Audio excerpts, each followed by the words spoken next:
Hey friends, I noticed a lot of you are getting frustrated about paying your bills. In this video, I'd like to offer you a little information that may help you understand your bills. Invoices, statements, oh my! First, let's end the confusion around all these papers that are called by different names, but they're all requesting payment. Let's talk about the difference between invoices, statements, and bill.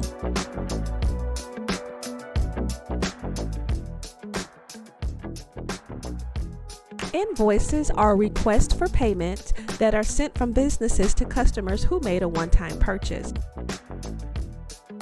The amount due is a fixed price based on what you bought. Some invoices are due 30, 60, 90, and even up to 120 days from the date that you bought the item. And in most cases, you'll get an invoice for a home repair, an auto service, or certain products like tires, lawnmowers, that kind of stuff.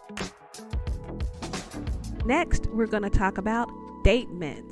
Statements are requests for payments that are sent from businesses to customers showing multiple transactions or purchases made by a customer within a certain time frame. A statement is a combination of new purchases and existing purchases. The payments are due every month, and in most cases, you'll get a statement for utilities, credit cards, and that doctor's visit that you went to have a procedure done. You'll probably get a statement for that too.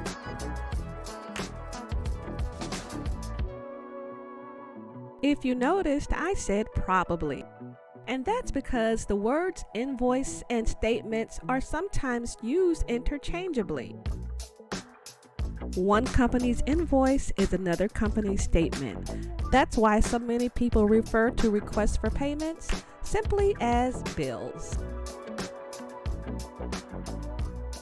The second step in understanding your bills is understanding due dates. Similar to your payday, a due date is the day businesses expect to receive payment for the services or items that they provided to customers. The due date is also the last day a payment can be made without penalties, interruptions, or extra charges. That's usually how things spiral out of control. Extra charges can increase the amount you owe on any bill very fast. Even if you thought you made your payment on time, but the business received it after the due date, surprise, they're gonna slap you with the late fee. The best way to end those unpleasant surprises and ensure that the business receives your payment before the due date is by making your payment no later than 5 days before it's actually due. This should give the business enough time to process your payment, and that way you can eliminate those pesky late fees. Which kind of feels like giving a business money that they didn't even earn.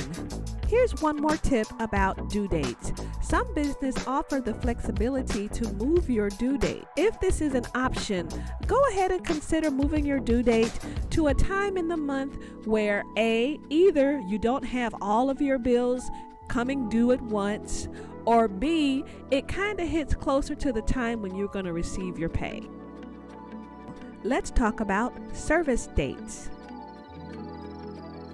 Service dates is the section of the bill that lists the time frame used to create the bill. Did the repairman come out to your place to make some repair? Did you keep track of the days that he provided service? Generally speaking, it's a good idea to keep a mental note or write down the days that service was provided, purchases were made, or any other transactions that would have occurred on your account. Keeping notes will help you to dispute any errors, It will explain how the bill was created. And also, one last note, never pay a bill that doesn't list any transaction or service dates. Account information. Account information is a combination of public and confidential data created by businesses to identify consumer transactions.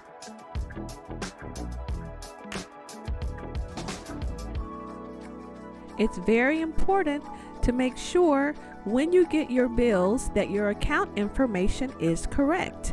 Make it a habit to always double check your name, your account number, your address, your email, and your phone number. Accurate account information can prevent misapplied or lost payments and delays in receiving important updates. Always keep your account information private and in a secure location.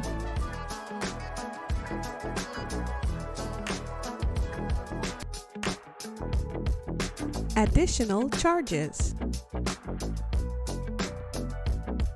This part is really never any fun, simply because businesses may charge other fees in addition to the original purchase, sale, or service price.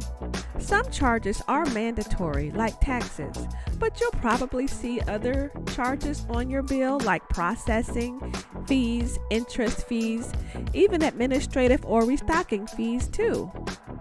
The good news is, if any business wants to charge you something, it has to be listed on your bill. Hidden fees are illegal. You should be able to add up all the charges on your bill and come out with the same total that they have listed for you to pay. And if you don't understand what these charges are for, you can always give them a call. Oh yeah. And practice being calm when speaking to customer service representatives. After all, they're people too. Last but not least is consumer protection.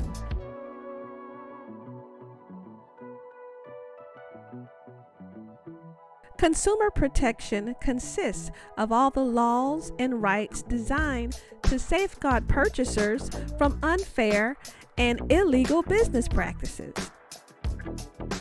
If you suspect you are experiencing deceptive or fraudulent actions from any business, contact the following: your local consumer protection office, banking authorities, insurance regulators, and the utility commission. I also have a nationwide link to all of these locations in the description box. Okay, friends, I hope this video gave you a few skills to understand those bills. Don't forget to like, share, comment, and subscribe, and I'll see you back here real soon.